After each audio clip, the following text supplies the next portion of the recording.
its territories.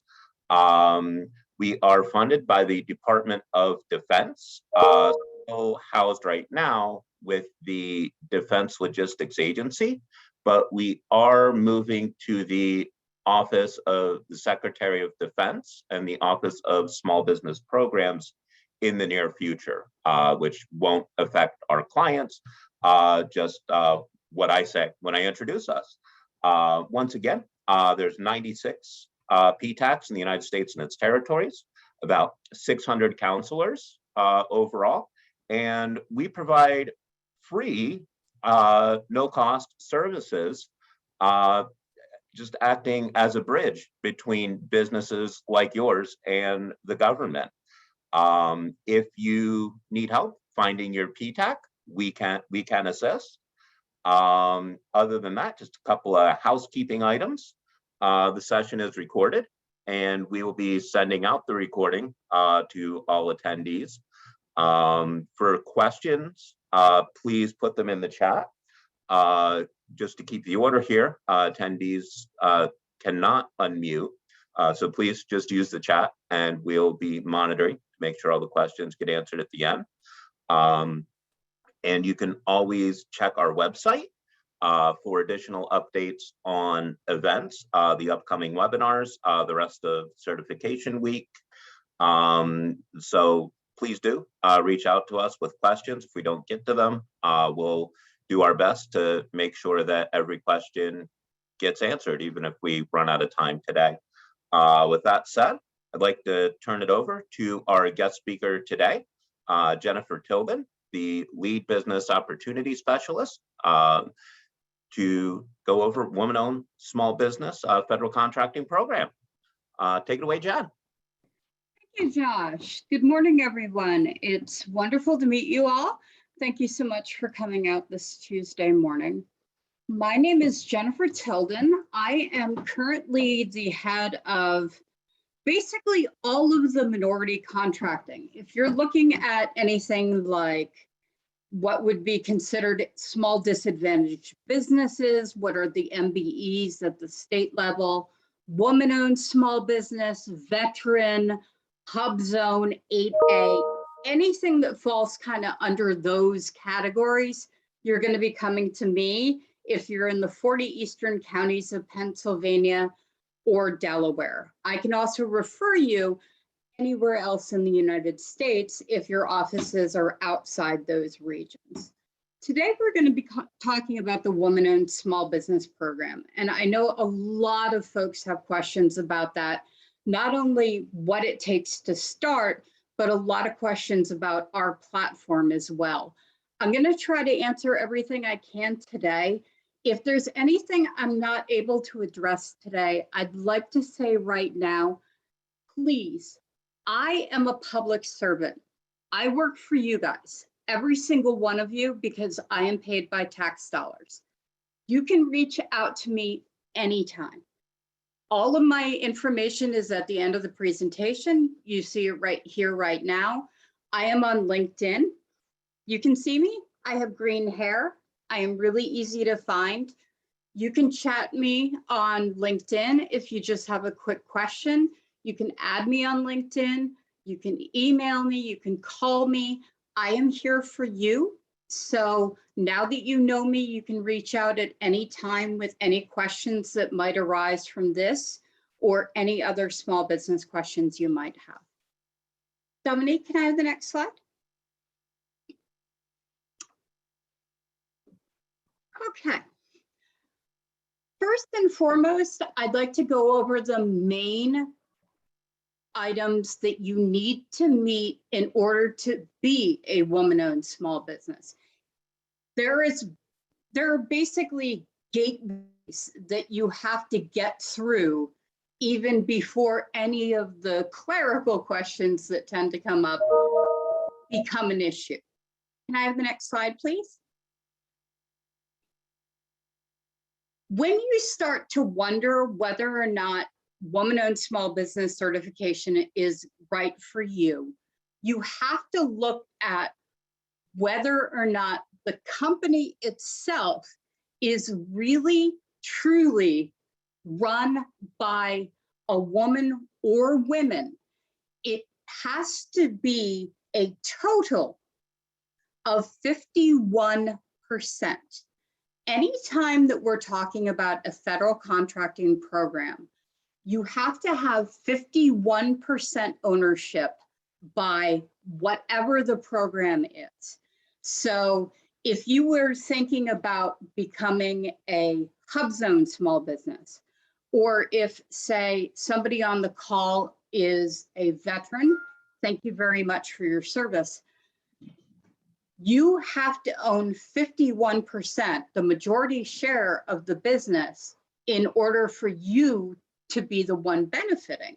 So if, for example, you happen to be in a situation where you and your spouse own a business 50-50 split, and you're sitting there thinking, and say he or she is a vet, and obviously you have a woman-owned small business certification, and you're sitting thinking, do we want to go WOSB or do we want to go vet?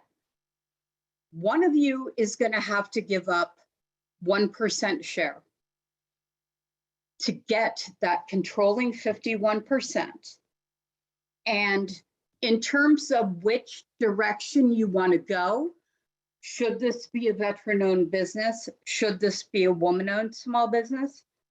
There's actually market research you can do within the federal government that can help show you if this is a way that you want to go, if federal marketing is the direction you want to look.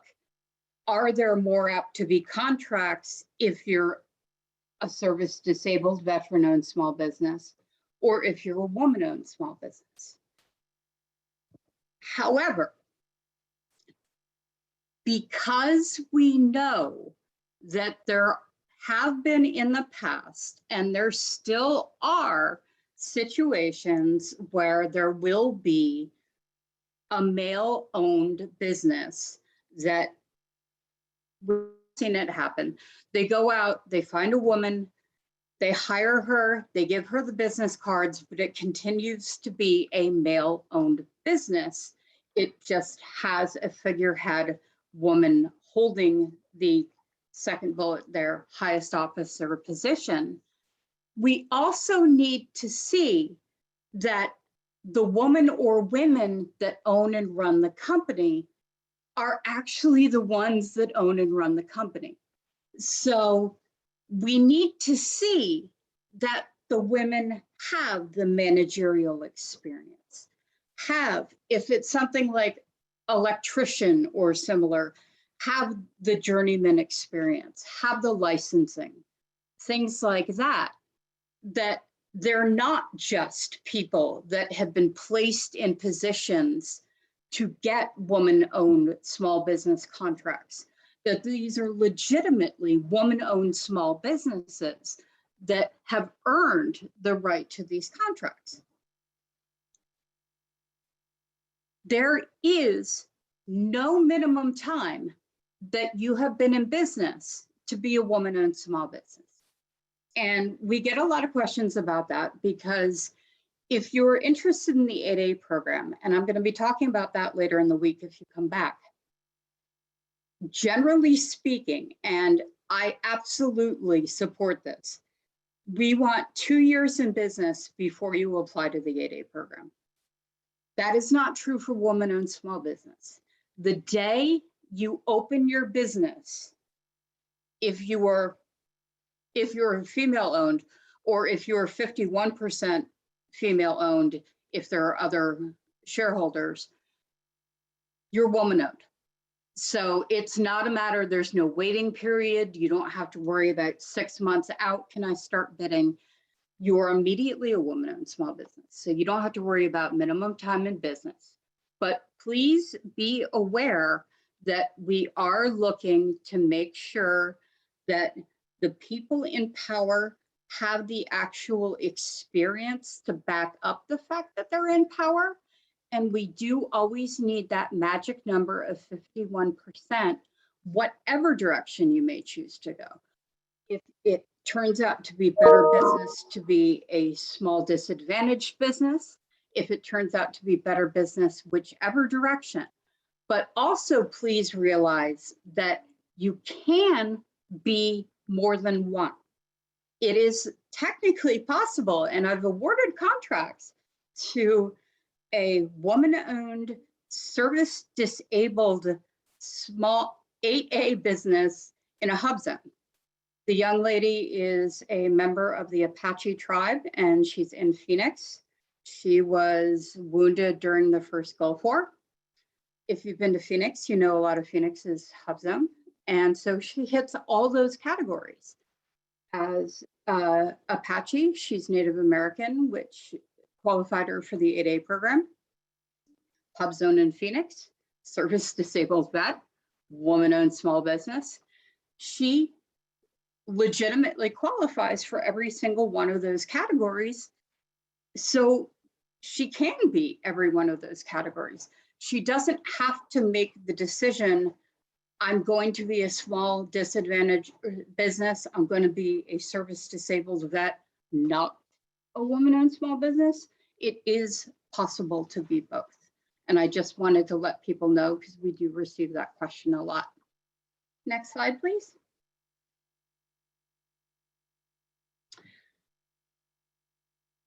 Here's where things start getting a little weird.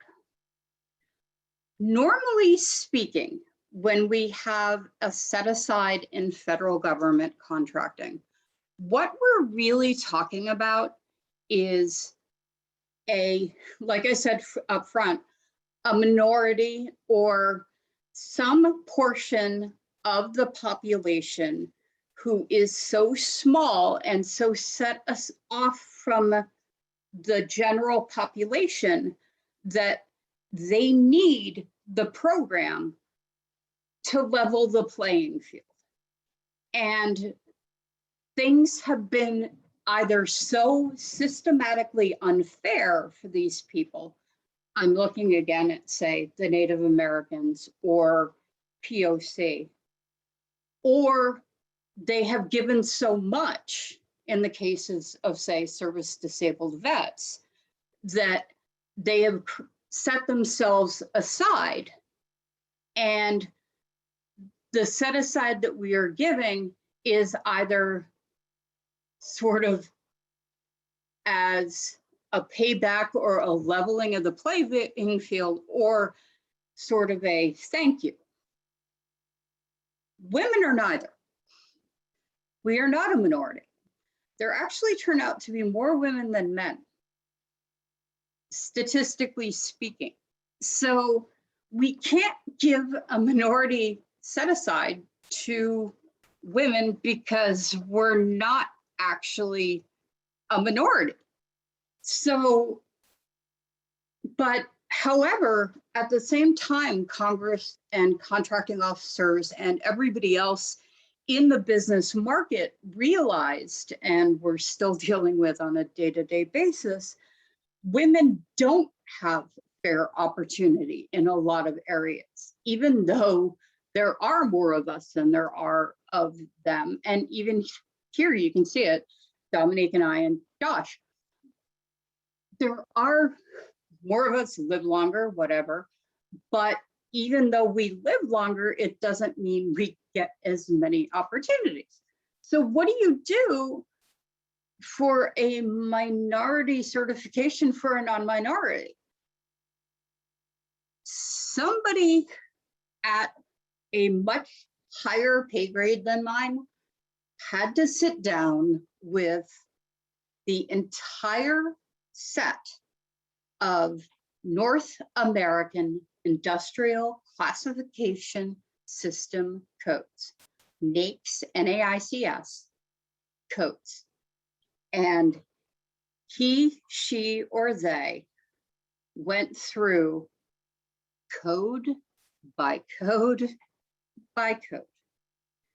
And well, actually, it's the government. So we know it was at least 50 committees went through code by code by code.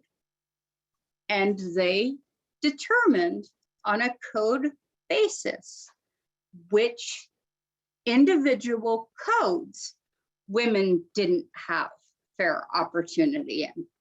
So, for example, NAICS Naics Code 238330, which is flooring contractors, was determined to be a type of business in which women have not had fair opportunity. Because typically when you think of who installs flooring, generally just immediately in people's minds, unfortunately, the picture in your mind tends to be a male. Similarly, 561491, which is repo men, it's literally a phrase, repo men. It's not repo women.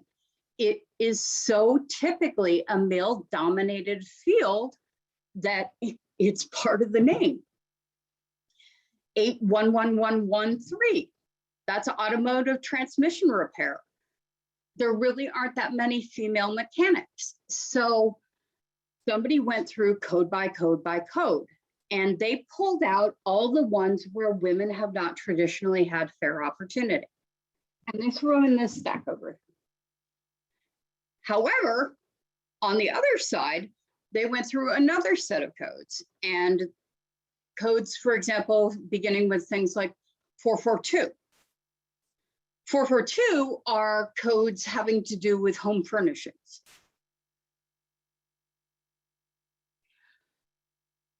It's not that I don't want to be sexist, because unfortunately, this is one of those times that I have to be sexist, because the entire point of this program is to be sexist. So this is one of the only times that I get to be absolutely disgustingly, horribly sexist and get away with it. Let's all think about it. Home furnishings. I Love Lucy, Leave It to Beaver. The little lady stays home and decorates the house. We don't need help winning contracts on home furnishings, because the little lady does perfectly well furnishing the house. We need help winning contracts on things like fixing the car. And it was literally something like that, where committees went through and chose code by code and figured out where do girls have a chance and where don't they. Next slide, please. Next slide. So what does this matter for you? Basically, if you are in a field that the American government feels either is something that women have traditionally done, or is something that the government feels has no gender, because there are some things that they just don't care and just exist, then it's not that you aren't a woman-owned small business, it's more that it doesn't matter. And that's not said to be an insult. That's actually a compliment, and it's a good thing for you. You don't really want to be a woman-owned small business, because if you have to register as a woman-owned small business, it means that the federal government admits that you've never had a fair chance. So you go to the list, and if you think right now in your head, am I in a career field that has not typically been feminine, then hang in there. You're probably one of the people that has to stay here. If you are not, then it might not be a certification that will benefit you. And I say that because there will never be contracts set aside for woman-owned small businesses that aren't on the list. So you could go through all the problem of signing up in the system and going through this and getting the paper and paying the money, or not paying the money, or getting the people, and yada. You can go through all that thing, but it never does you any good, because there'll never be contracts because we don't think you need the help anyway. So just be aware that if you're not in one of those lines of work where we think that you need it, we don't think you need the help. So we're not going to give you the contracts. We think you can compete perfectly well against men. And congratulations, I'm sorry, I guess. So be aware that that is out there. Next slide, please. I will provide, or I'm guessing Dominique must have, a list of the woman-owned small business NAICS codes. It's also on my LinkedIn. So you can go through code by code and figure out whether or not your particular business is or is not on the code or on the list.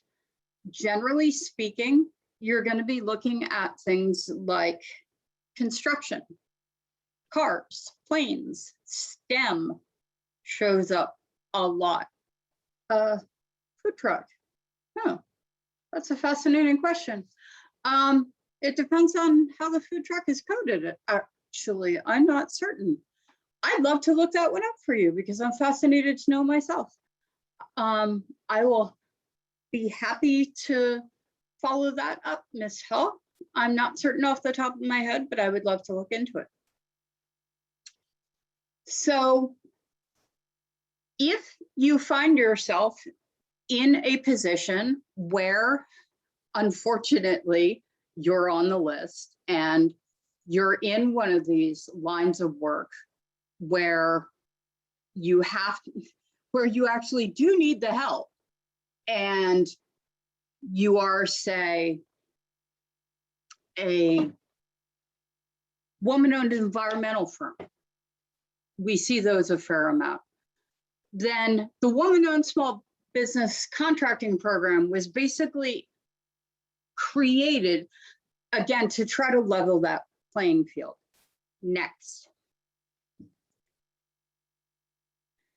Then we decided to make it a little more complicated. This, for all intents and purposes, this doesn't really affect you. Just be aware that there are two different types of woman-owned small business. When you look on the list, you will be one or the other. There's actually a hyperlink in the presentation that will pull up the different NAICS codes.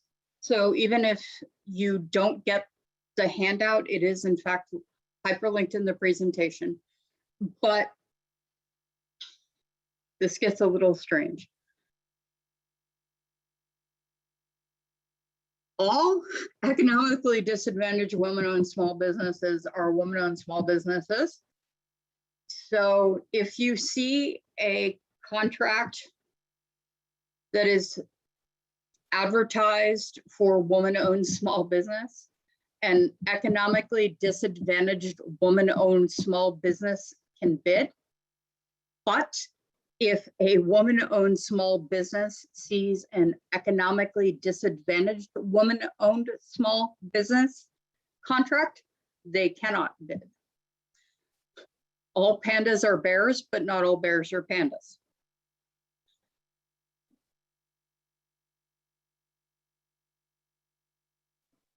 Next slide, please.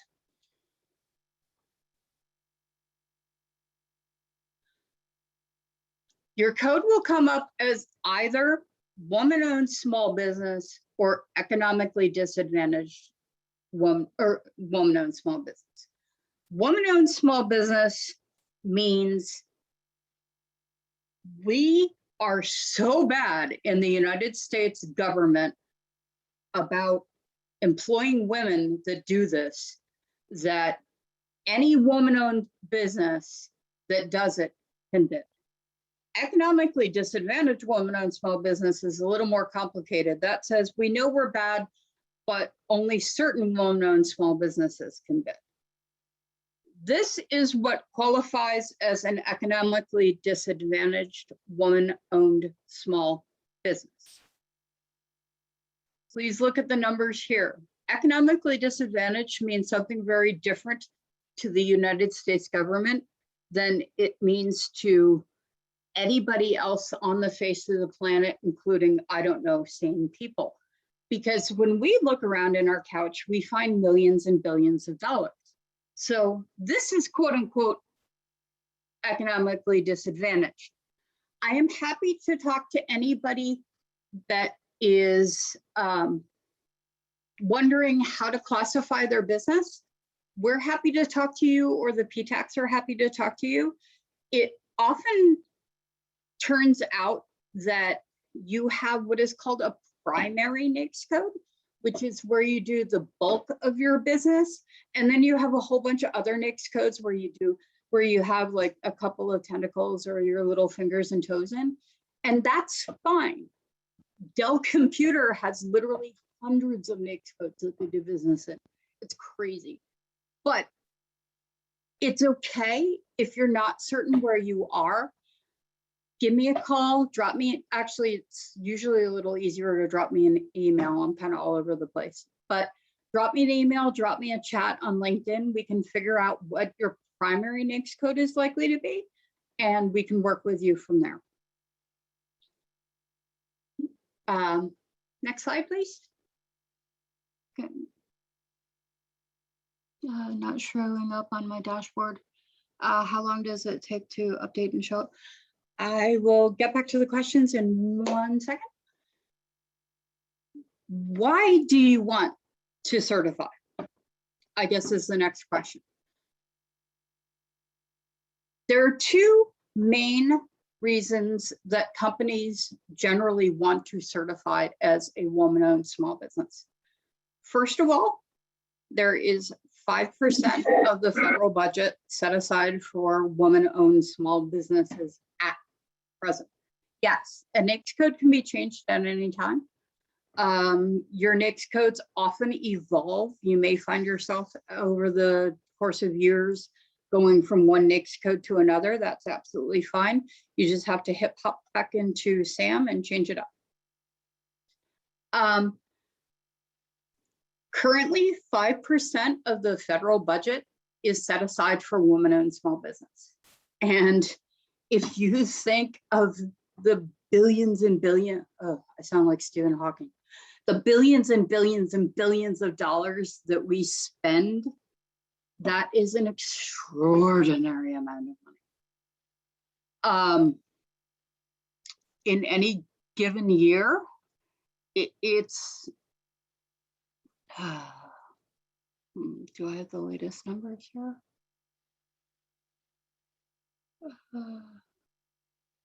In FY 2019, it was $132.9 billion. So this is a huge federal contracting opportunity, and there's a giant amount of federal contracting dollars that are earmarked for businesses just like yours.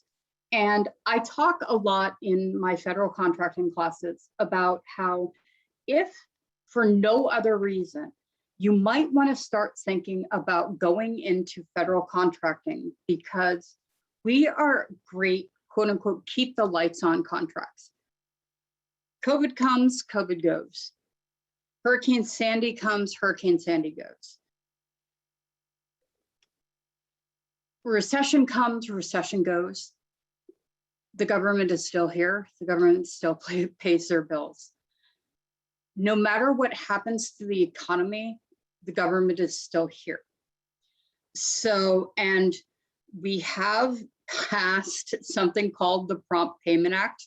We do in fact pay our bills now. I know that that was a thing in the past, but we do in fact pay our bills now. And if we don't pay our bills, we actually can be charged interest. So we really do pay our bills now. But no matter what happens with the commercial market, the government always buys. I mean, we have soldiers we have to feed. We have buildings we have to clean. We have computers we need to fix.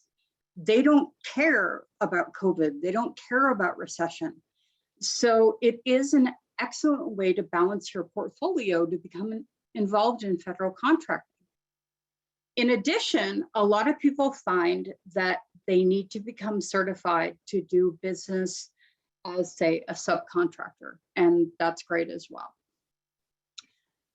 Next slide.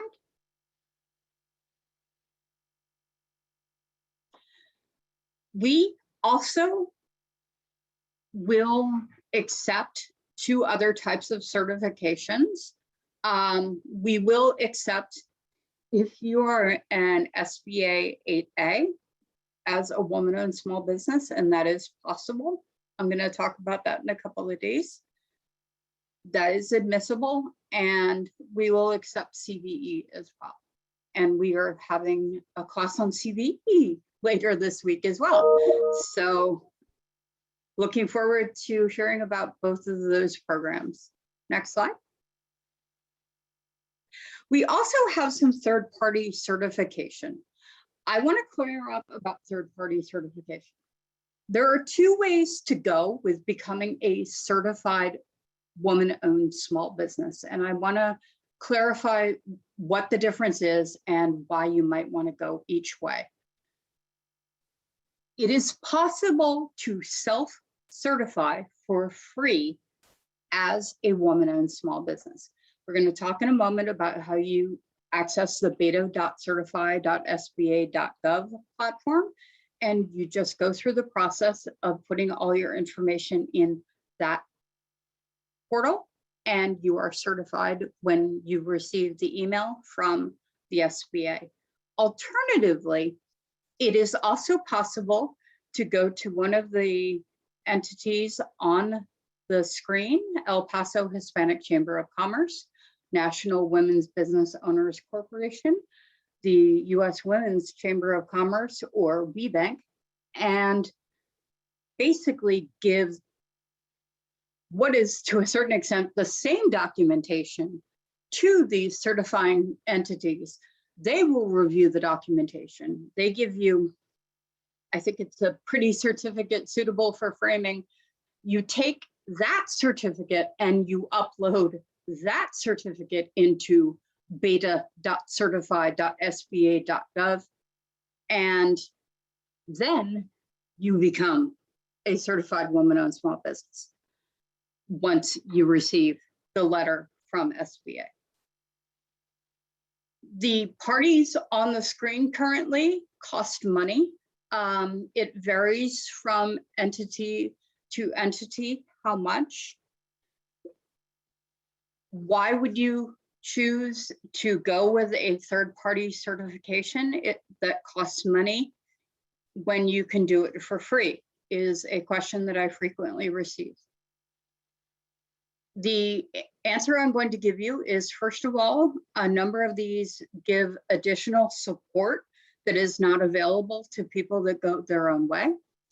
And second of all, if you want to do business with entities other than the federal government, other entities may require third-party certification. The federal government is happy as a clam for you to certify yourself. That's just fine with us. However, if you want to do business with, say, Lockheed Martin or Dell or the city of Allentown, or I have no idea, Boise, Idaho, those different entities might require a third-party certification. So, so if you want to do business with them, you're going to have to go the third-party route. I'm seeing a number of questions in the chat about self-certification no longer being recognized. That's a complicated question. The answer is yes and no.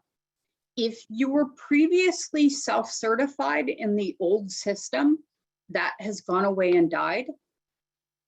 However, if you take your documentation and re-upload it into our system, it will be reviewed and you will be actively certified by us with the information that you upload. So it's information you give, but you are not self-certifying anymore. So I did technically misspeak. When I use self-certify now, I mean, you can actively give us the information directly, or you can give the information to these folks. Either way, you're giving a bunch of information. You can give it directly to us, or you can give it to these third parties, then get a certificate and give that certificate to us. But you need to put something into our platform and wait for a letter from us. Next, please.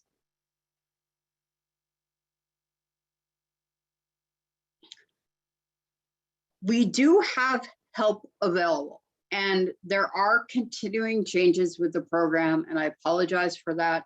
There is an active website for changes as they're coming down. President Biden just started a whole new, basically not a branch, but a whole new section of the SBA just for woman-owned business. So I'm expecting to have a lot of really exciting things coming out soon. We have a subpage at Woman-Owned Small Business Ready. I am the SBA regional and district office. I can also help you find regional and district offices in your area as well. The contact at SBA to recertify. Hi, that would be me. These are all live links that you can use to review. Next, please. Next, please. Okay. I just want to start right now and apologize for two reasons.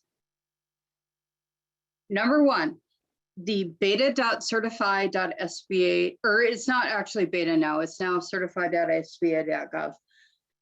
The system is not the most user-friendly thing that has ever existed, I think is a nice way of phrasing it.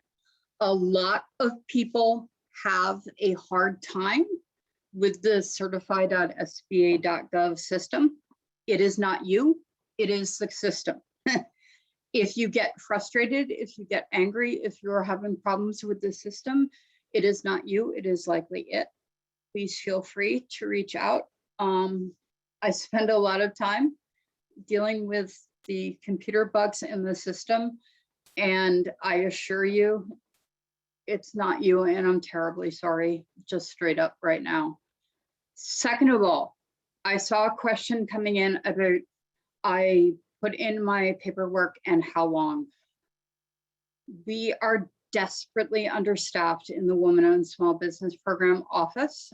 Like I said, President Biden just stepped up a new group, so I'm hoping that's going to change, but currently it is a 90-day wait, I'm told. Applications are being processed as quickly as possible in the order they have been received, but it is 90 days from the date of receipt of completed application. And I have to say that because sometimes, partially because certify.sba.gov is a little bitey, and partially because just there's some confusion about things. A lot of applications do not come in correctly the first time. So it's from data completed application. Can you do business with the government if you are a nonprofit? It is possible, but you are more likely to be in the grant area. And the grant area is actually administered by the Department of Health and Human Services, strangely enough. That's over at grants.gov. There may be folks who can help you. I'm happy to try to put you in touch with somebody. Next slide. If you go to the certify.sba.gov website, it has up at the top an eligibility. Oh, how did, oh, Oh, to the young lady that is having a SAM.gov problem, that is a specifically your account problem, it looks like, and that is a critical error. Please write to me and I'm happy to get you in touch with the SAM help desk and we'll get that sorted out.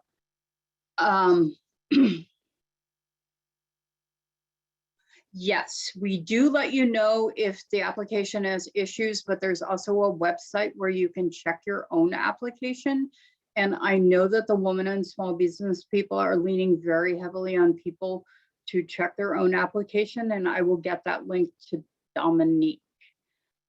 On the homepage, they actually have a little thing that walks you through whether or not you are eligible for the woman-owned small business program. So it will take you through, first of all, it will take you through NAICS. So for the folks that were asking me, what NAICS code am I? I'm absolutely happy to sit down and talk to you and figure out what code you are. For those of you who already know your code, you guys can hop straight over to certify.sba.gov. And at the top of the screen, there is in fact actually a straight up tab that says, am I eligible? You can put your code right in and it can tell you immediately whether or not your code is one of the ones that I was talking about, where the government was like, oh yeah, we've been really, really awful to girls there. And if you're on the list, you're good to go. So there is actually a tool right there that will walk you through the entire process right on the main page. Next, please. Next, please. Yay. Okay. On the website, there is an applicant user guide. It is a user guide. It is not user friendly. I'm trying to be as honest with you guys as possible because I know that we've had a lot of issues with this program, and I'd rather tell you up front that there is some frustration here before it happens. There's a problem with the last step.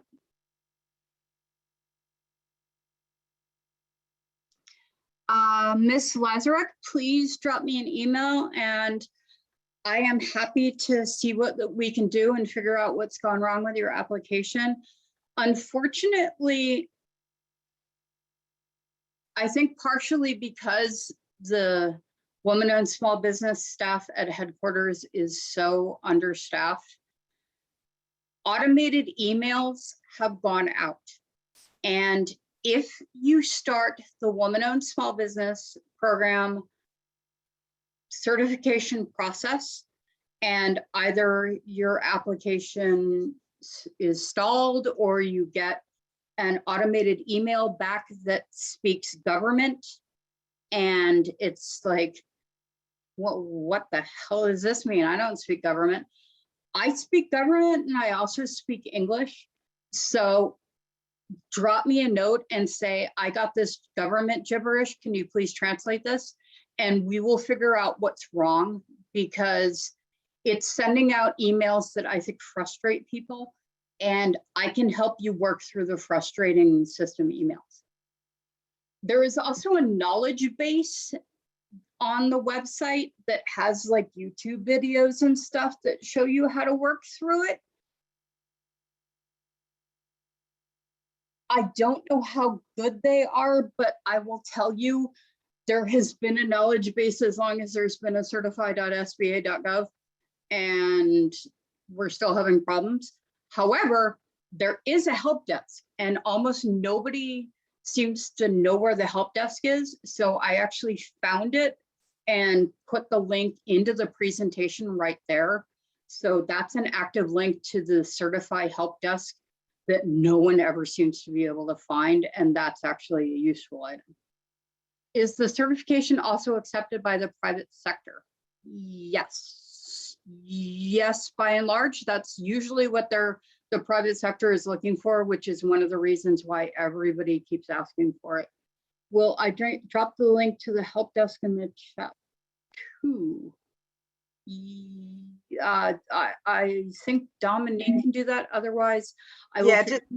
Yeah, sorry, just to cut in, everyone, I'm gonna send this stuff to you, so it's kind of hard for me to put things in the chat as I'm actually managing the chat. So just be patient. You'll get the email today. So just, you'll get everything in the presentation. Don't worry. Go ahead, Jen. Sorry. Okay, no, that's no problem. Like I said, there's a help desk, but the help desk is great. There's a knowledge base, which I hear is pretty good. I don't know about the user guide. I'm here as well. I'm always happy to answer. Did they get my application? What's the status of my application? What the heck does this return email mean? Any sort of thing. I'm now your liaison between headquarters and between the nerds and everything like that. So I'm always happy to look into things like that for you. Next slide, please. There are loads of resources for you to figure out both whether or not federal contracting might be something that you might want to get involved in, and how to get through the certify.sba.gov platform. First of all, we have PCRs. They are procurement center representatives. They are incredible people that know a lot about federal contracting. I have one in my office. His name is Mike Masello. I will talk about later in the week, or we have classes live at my office, not live, but Zoom-ish at my office about federal contracting, and we can explain PCRs there. I am your local district office, so if you would like information about anything going on at my office or any of the classes through us, it's actually sba.gov/PA. Women's business centers have loads of help for women-owned businesses like you. We actually have WeBec East here in Philly. Procurement technical assistance centers have already been pitched. Small business development centers. Thank you. Kutztown is here today. Kutztown is having me here today. It's incredible. And there is an SBA answer desk. That is a generalized answer desk that is for kind of overarching questions about PPP, EIDL. If you have any outstanding questions about that, please, I am going to tell you straight up. If you have any questions about PPP or EIDL or anything involving the Small Business Administration and loans, I am not a math person. If I could do math, I would be a forensic pathologist, not a lawyer. I will find somebody who is happy to talk to you about any loan questions, but that is absolutely not my thing. So I am always happy to refer you. And that's true with anything. If you come to me with a question and I don't know the answer, I'll be happy to find you a referral, but please don't hesitate to reach out if you need to find somebody in contracting at, say, City of Philadelphia or anything. Even if I don't have the link, I should be able to find someone who does. How do you actually know if the government is looking for your products? That is an excellent question. There is a relatively easy to navigate website. It is called www.usaspending.gov. You can hop over there and actually get a pretty good snapshot of everything the federal government is buying. That gives a general kind of overview, or alternatively, you can go to www.sam, like the boy's name or the girl's name, sam.gov, and that is the advertising site for everything we are currently buying right now. I will tell you that the federal government is the largest buyer of goods and services on the planet. So we basically buy everything from beans to bullets to battleships. We buy some things more than others, but you're always welcome to reach out to me and say, hey, I'm wondering if they buy my stuff, but USA Spending will give you a pretty good snapshot of whether or not there's a market for your product. This is my information up on the screen. My name is Jen Tilden. I'm out of the King of Prussia office. I have a second, his name is George Tapia, but he's usually tied up in paperwork and stuff like that. I'm generally the one that's out and about. You can find me on LinkedIn. That's my email address. I'm around. I work for you. Seriously, reach out anytime. I have a lot of presentations up on my LinkedIn and they're all available. Everything I do is public domain. Most of them have live links and stuff like that. And any questions you have about the Women-Owned Small Business Program, you're always welcome to reach out and ask me any questions later. So, next. All right, I think that's it. That's it? Okay. Yep, that's it. Sometimes I have, sometimes there's the last one, so.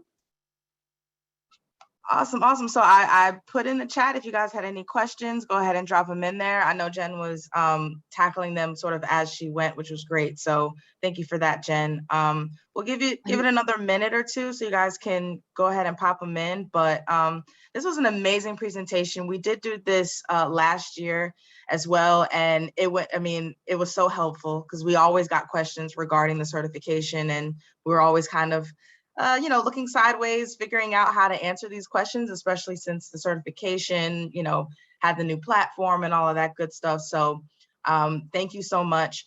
Just to remind you guys, the rest of the week, tomorrow, we're going to be doing 8A in Hub Zone. Jen will also be talking about that. So if you are interested in the certifications, just go ahead and join right at 10. We'll be starting promptly.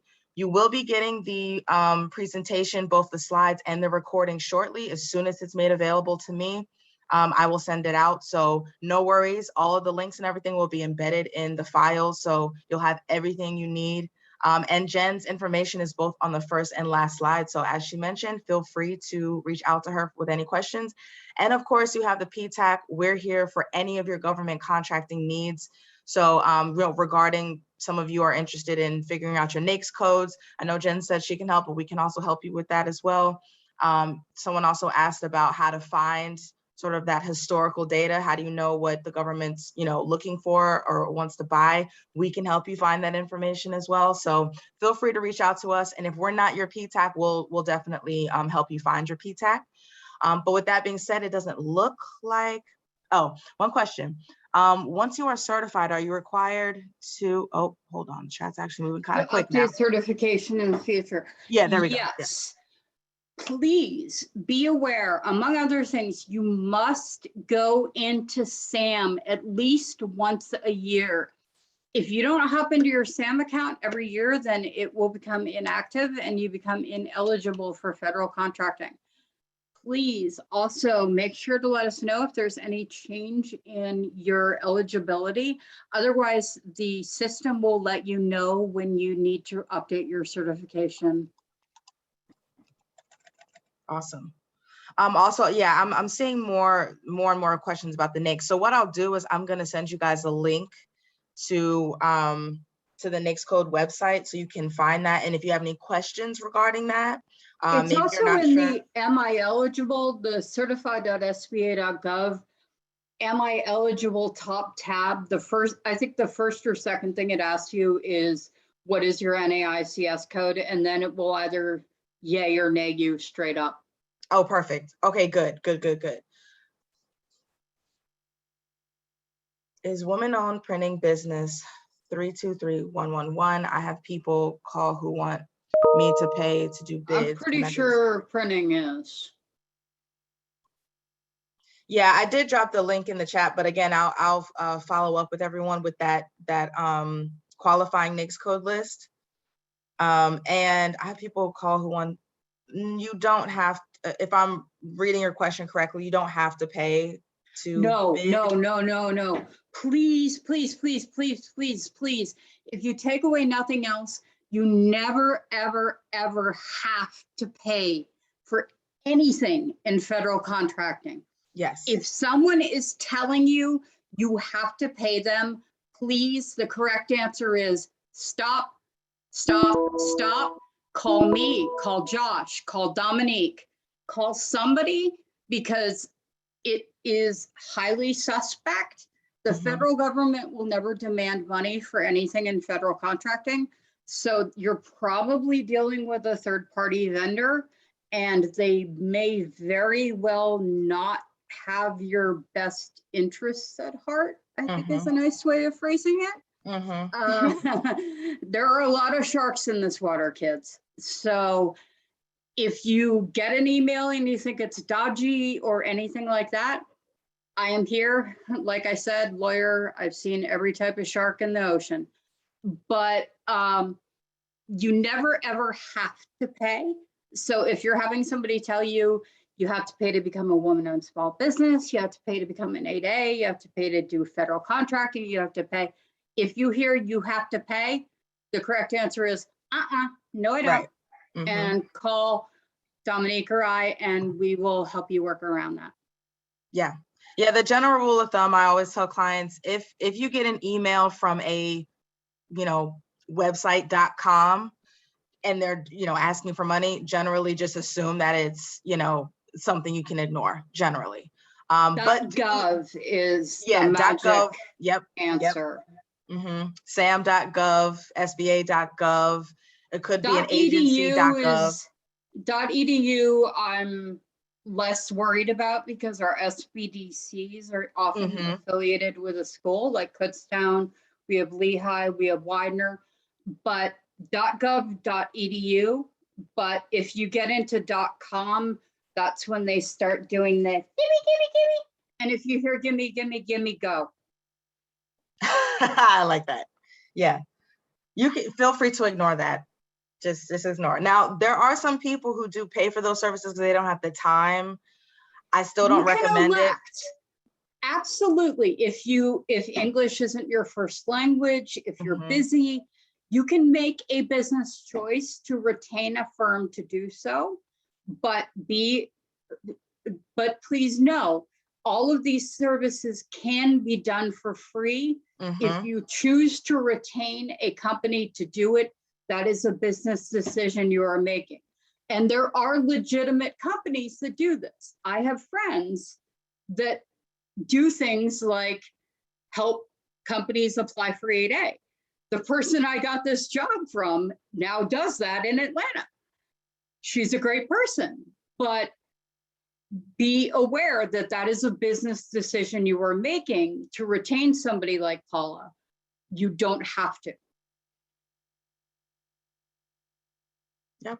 Okay, it looks like there's no other questions. So with that, I think we'll end it. I think we're right at the top. Yep, right at the top of the hour of 11.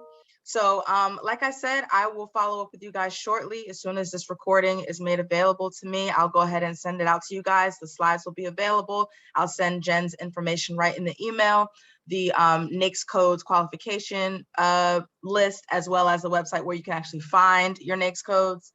And also, if I can remember, I'll link the website that lets you know whether you're eligible or not. So I'll put all that in there. And like I said, if you have any questions, feel free to email Jen. George Tapia's email's on there. Email me as well. We're here to help. Okay.